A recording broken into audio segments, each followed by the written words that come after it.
అందరికీ స్వాగతం, సుస్వాగతం, అలాగే పాదాభివందనాలు. ఈరోజు మహత్ కావ్యమైన శ్రీమద్ భగవద్గీత యథాతమోగ గీతా మహత్యంలో శివుడు తన భార్య అయిన పార్వతికి చెప్పిన కథగా ఈ యొక్క కథ ఉంది. 14వ అధ్యాయం గురించి కూడా వివరిస్తున్నారు అన్నమాట.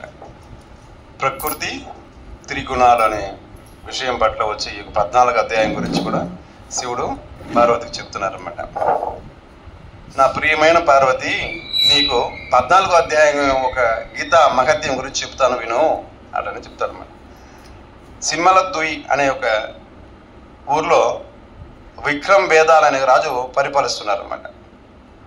ఆయన ఒకసారి రాజు ఏం చేస్తారంటే పరిపాలన చేస్తూ దేశాన్ని రక్షిస్తున్నారు, అలాగే అడవులకు వెళ్తారు, వేటకి వెళ్తారు.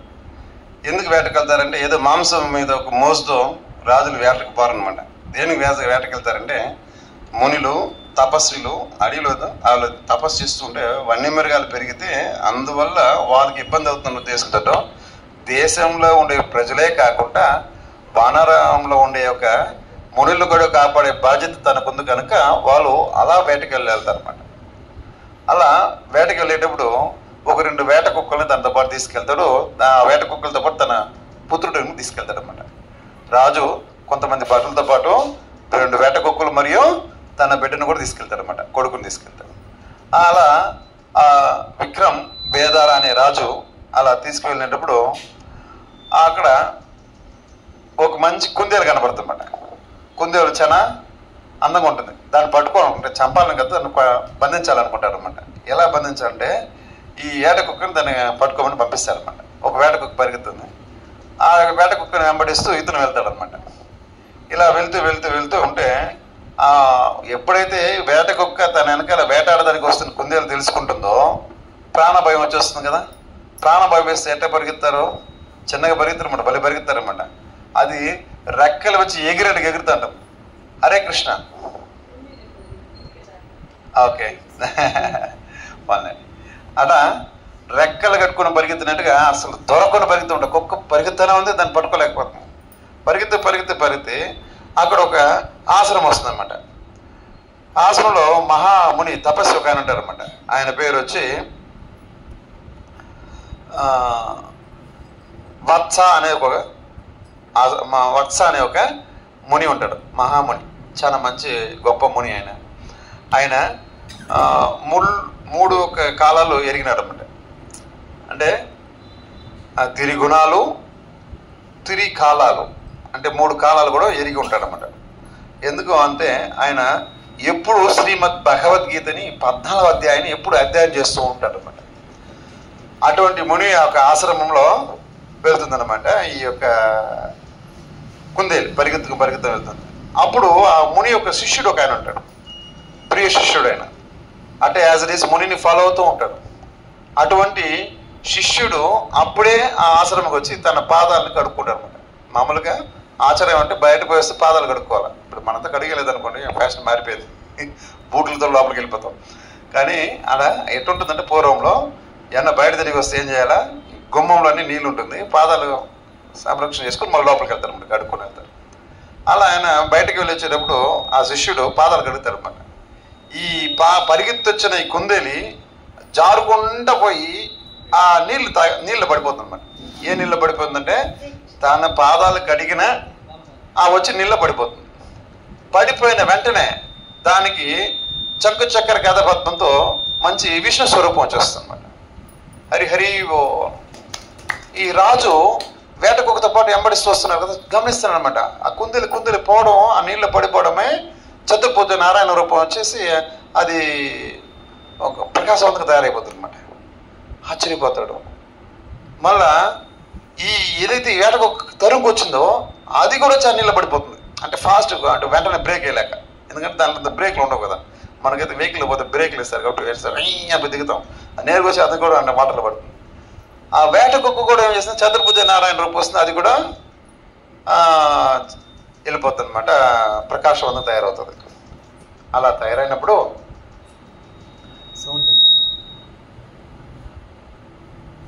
అలా ఆ వేట కుక్క రూపం తీసుకునేస్తుంది. దాన్ని చూసి ఈ యొక్క శిష్యుడు నవ్వుతాడు అనమాట. అది 2 కూడా విశ్వస్వరూపం తీసుకుని నవ్వుతాడు.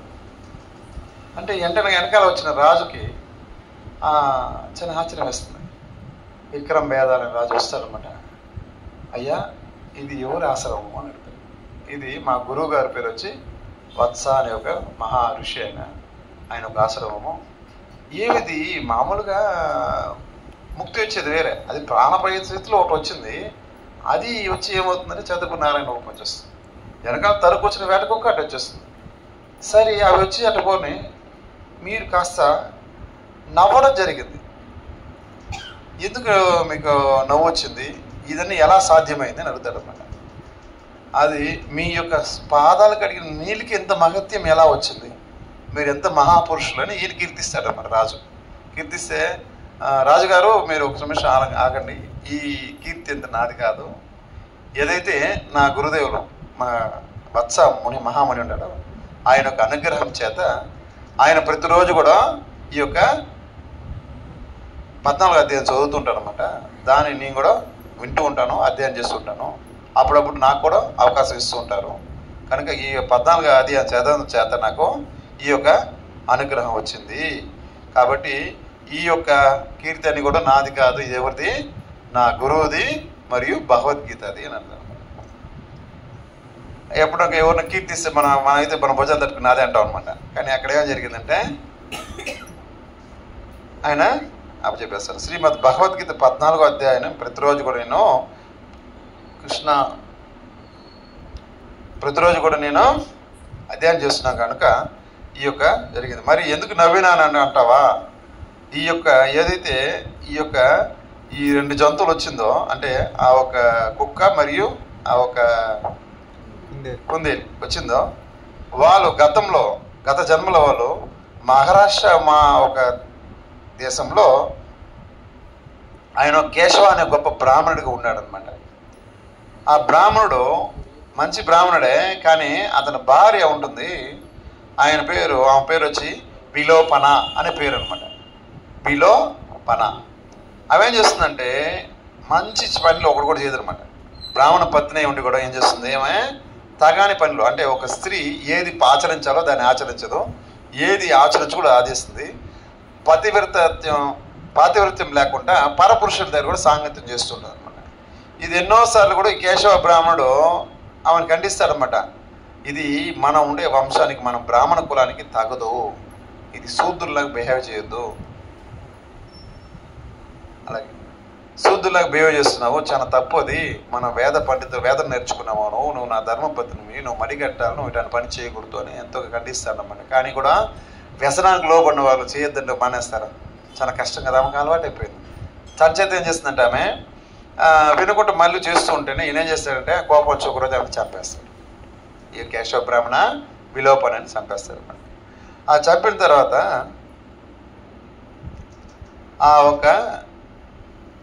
కాబట్టి వాళ్ళు ఈ జన్మలో ఎంత తీసుకున్నారంటే, ఏదైతే చంపేశాడో కేశవుడు అతను కుందేలుగా వస్తాడో, ఏదైతే చంపబడిందో వేటకొక్క వస్తుంది అనమాట.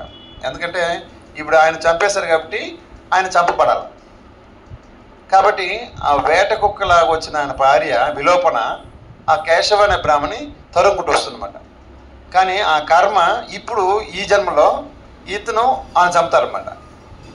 ఏది ఆ వేటకుక్క రూపంలో ఉండే యొక్క విలోపన కుందేల రూపంలో ఉండే కేశవుని చంపుతుంది. చంపిన తర్వాత ఏమవుతుందంటే మళ్ళా జన్మలో మళ్ళీ పుడతారనమాట. ఇతని దగ్గర అతను చంపబడాలి, అతని దగ్గర చంపబడాలి. ఇది ఎప్పుడు ఎండింగ్ అవుతుందంటే ఎండింగే కాదు.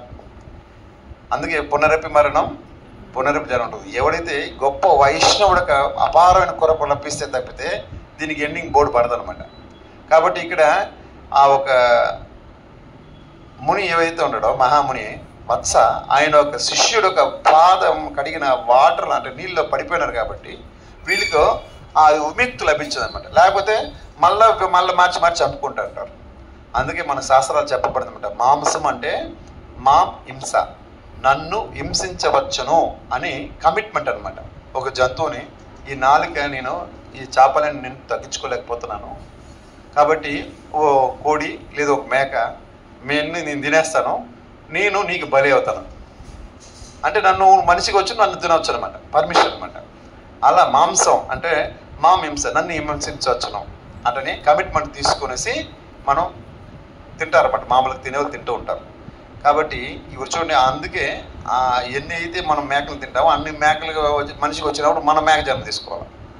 తినేస్తామా, మళ్ళీ ఏం చేస్తామంటే మనం మనిషి జన్మ తీసుకుంటే మళ్ళీ మేక అవుతుంది, మళ్ళీ దాన్ని తినాలి. ఇటు తింటూ మనకు ఈ యొక్క పుట్టుక జననం అనేది ఆగదన్నమాట. అది ఆగాలంటే ఏం చేయాలా? హరే కృష్ణ కృష్ణ కృష్ణ హరే హరే, హరే రామ రామ రామ హరే అనే మహామంత్రం మనం ఒక వైష్ణవుడి ద్వారా వినాలా, తీసుకోవాలి, జపించాలి. లేదు వైష్ణవులకు అనుగ్రహం చేత మనం రక్షింపబడతాం. లేకపోతే మన మనసు భ్రాంతికి లోనై ఏదో పొందాలనేసి ఆరాటపడుతూనే ఉంటుంది, కానీ దాన్ని ఫుల్ సాటిస్ఫై ఉండదు అనమాట. అంటే ధనం వల్ల మనం సంతోషం వస్తుంది అనుకుంటే ధనికులు ఎంతోమంది ఉంటారు, వాళ్ళ ఆనందంగా లేదు. ఎనీ టైం ఆనందం ఉండదు కదా. 24 అవర్స్లో ఎన్ని గంటలు మనం, ఎన్ని నిమిషాలు మనం ఆనందంగా ఉండగలము? మనమే ప్రతి ఒక్కరు కూడా మనం ఆలోచిస్తే ఓ 10-15 నిమిషాలు మనం హ్యాపీగా ఉండగలమేమో, సంతోషం మన గడియలు. అది లేకపోతే ఇలా భజన ప్రోగ్రాం ఇలా వచ్చినప్పుడు మనకు కొద్దిగా మనసు శాంతికి లభిస్తుంది అనమాట. బయట ఉన్నప్పుడు మనకి ఎప్పుడు కూడా అలజడిగానే ఉంటుంది, ఏదో కోరుకుంటాను. ఈ మనసు భ్రాంతికిలోనో ఏదో ఒకటి అడుగుతూనే ఉంటుంది. ఈ శరీరం కొన్ని అడుగుతుంది, మనసు కొద్ది అడుగుతుంది, బుద్ధి ఎంత చెప్పినా కూడా మాట విందనమాట. ఎందుకంటే బుద్ధి మాట వినే స్థితిని ఈ మనస్సు శరీరం కోల్పోయేది అనమాట. కాబట్టి ఈ భగవద్గీత 14వ అధ్యాయం నుంచి మనం ఏం తెలుసుకోవచ్చు అంటే ప్రకృతి యొక్క తిరుగుణాలు. మనకు తిరుగుణాలు ఉంటుంది. ఏది గుణాలు ఉంటుంది? సత్వ రజో తమో గుణాలు. సత్వ రజో తమో గుణాలు, ఇది త్రిగుణాలు. ఇది ప్రకృతి పరంగా ప్రతి ఒక్కరికి ఉంటుంది అనమాట. ఈ త్రిగుణాల్లో సత్వం అనేది చాలా గొప్పది. ఏది సత్వం అంటే, సత్వగుణం అంటే ఇప్పుడు ఏదైతే మనం వచ్చి కృష్ణ కథ చర్చిస్తున్నామో, వింటున్నామో, శ్రవణం చేస్తున్నామో, ఇది సత్వం అనమాట. అలా రజగుణం అంటే ఏమిటంటే బయట వచ్చి గట్టిగా అరుచుకుంటా ఫైటింగ్ చేస్తూ ఉంటారు, అది రజగుణం అనమాట. తిట్టుకుంటూ ఉంటారు, కారసారంగా తింటారు. అంటే గుణాలు తీసుకునే ఆహారం బట్టి గుణాలు మారుతుందన్నమాట. వాళ్ళు కారం భయంకరంగా తింటారన్నమాట, వాళ్ళకి రజోగుణస్తులు అవుతారు. తమో గుణస్తులు అంటే పాసిపోయినటివి, పాడైపోయినటివి తినేసి పడుకుంటారు అన్నమాట, ఎక్కువ నిద్రపోతూ ఉంటారు, వాళ్ళు తమో గుణం. సత్వగుణంలో ఏం చేస్తారు? భగవన్నామం జపం చేస్తూ హరే కృష్ణ కృష్ణ కృష్ణ హరే హరే రామ రామ రామ హరే హరే అలా భగవన్నామం జపిస్తూ భగవంతుడు సేవ చేస్తూ తన ఉద్ధరింపబడి ఎదుటి వాళ్ళని కూడా ఉద్ధరించడానికి ఇష్టపడుతుంటారు అన్నమాట. అది సత్వగుణంలో గుణగణాలు. ఈ యొక్క గుణగణాల గురించి కూడా ఈ 14వ మనకు చెబుతుంటుంది అనమాట. కాబట్టి అంత సామాన్యంగా మనం ఈ గుణాల నుంచి మనం మారడం అనేది చాలా కష్టం అనమాట. ఏదో ఒక భక్తుడు, ఒక వైశ్యుడు, ఒక అపారమైన కృపచేత మనం మారవచ్చునే తప్పితే, లేకపోతే మన ఆందోళనని ఎవరు తీర్చలేరు అనమాట. భక్తి అనేది అంత గొప్పది పార్వతి. కనుక ఈ 14వ చాలా విశిష్టమైంది. ఒక మనిషి యొక్క గుణాలని కూడా మార్చేస్తుంది, అపారమైన కృప వస్తుంది వైష్ణవుల చేత. కాబట్టి 14వ అధ్యాయం ప్రతి ఒక్కరు కూడా చదవడం చాలా మంచిది, వినడం చాలా మంచిదని కూడా పద్మపురాణం నుంచి మనకి చెప్పబడింది. శివుడు తన భార్య పార్వతి చెప్తారన్నమాట. ఇది మనం ఏ అర్థం చేసుకోవాలంటే, ఇక్కడ ఆ ఒక కర్మ సిద్ధాంతం చాలా పటిష్టమైందనమాట. ఎవరిని కూడా అది విడిచిపెట్టదు, అంత సామాన్యం కాదు. కర్మ నుంచి బయటపడాలంటే అంత సామాన్య విషయం కాదు. కాబట్టి మన జపం ద్వారా, మన సేవ ద్వారా, ఇప్పుడు శ్రీరామనవమి వస్తుంది, ఎంతో మంచిగా సేవ చేయొచ్చు, మంచి అవకాశం అది. ఈ శ్రీరామనవమికి మన ఇక్కడ శ్రీరాముడు ఈ టెంపుల్ నుంచి కూడా మనకి ఆహ్వానం వచ్చింది. భగవంతుడు ఊరేగింపుతో మనందరూ కీర్తన చేస్తూ వెళ్ళాలి, అందరూ కూడా హాజరయ్యి కూడా కీర్తన చేయాలి. కాబట్టి ఇటువంటి అవకాశాలు ఈ ఫెస్టివల్, ఎందుకంటే భగవంతుడు ఏం బయట తిరగాల్సిన అవసరం లేదు. భగవంతుడు ఎందుకు బయట తిరుగుతాడంటే ఇలా పతితులైన వాళ్ళని కూడా పావన చేయడానికి, అందరూ ఉద్ధరించడానికి కూడా ఆయన తిరిగి వస్తారన్నమాట. కాబట్టి అటువంటి అవకాశం మనకు వచ్చిందనమాట. కనుక మనం ఎప్పుడు ఏం చేయాలంటే భగవన్నామం జపించాలా, భక్తులతో సాంగత్యం తీసుకోవాలా, భగవద్గీత భాగవతం చదవాలి ప్రతినిత్యం కూడా. కనీసం ఒక శ్లోకన మనం ఒక భగవద్గీతను చదువుకుంటూ రావాలి, వీలైతే నేర్చుకోవాలి, వీలు కానప్పుడు కనీసం చదవాలి. కనుక ఈ యొక్క 14వ ఈ తిరుగుణాలకు అతీతంగా మనం ఎప్పుడైతే తయారవుతామో, 14వ చదివిన అంటే తిరుగుణాలకు అతీతంగా రావాలన్నమాట. తిరుగుణాలు అయితే సత్వ, తమో, రజోగుణం 3 గుణాలు ఉంటుంది. దానికి అతీతం అంటే శుద్ధ సత్వానికి రావాలి. శుద్ధ సత్వం అంటే ఎటువంటి ఒక భౌతికమైన కోరికలు కూడా లేకుండా ఉంటారన్నమాట. శుద్ధ సత్వం అనేది వాళ్ళ కోరికలు ఉంటుంది, అన్ని ఆధ్యాత్మిక కోరికలే. మామూలుగా భౌతికమైన కోరికలు, ఒకటి బీచ్కి పోవాలనుకుంటారు అనుకోండి, అది భౌతికమైన కోరిక. అదే బీచ్ పూరిలో కూడా ఉందన్నమాట. పూరిలో కూడా జగన్నాథపురిలో బీచ్ ఉంది, తిరువనంతపురంలో కూడా బీచ్ ఉంది, మహాబలిపురంలో కూడా బీచ్ ఉందన్నమాట. మహాబలిపురం అంటే చెన్నై మన దగ్గర ఉంటుంది, ఆడ బీచ్ ఉంది. ఆడ బీచ్లో మనకి స్థలసైన పెరుమాళ్ ఒక దివ్యదేశం ఉందన్నమాట. అలా ఏదైతే మనం భగవంతుడి సంబంధమైన ఆనందాన్ని అనుభవించాలి. భగవంతుడి సంబంధం లేని ఆనందాలు అనుభవిస్తే ఏమవుతుందంటే మనం ఇక్కడే కోరకపోతాం అనమాట. కాబట్టి తిరుగుణాల్లో శ్రేష్టమైనది శుద్ధ సత్వము. ఆ సత్వము, సత్వం తర్వాత శుద్ధ సత్వం అనమాట. కాబట్టి మనం గుణాలను పెంపొందించుకోవాలంటే భక్తుల అసోసియేషన్ చాలా ఇంపార్టెంట్ అనమాట. కాబట్టి దానికి మనం ప్రయత్నం చేస్తాం. హరే కృష్ణ.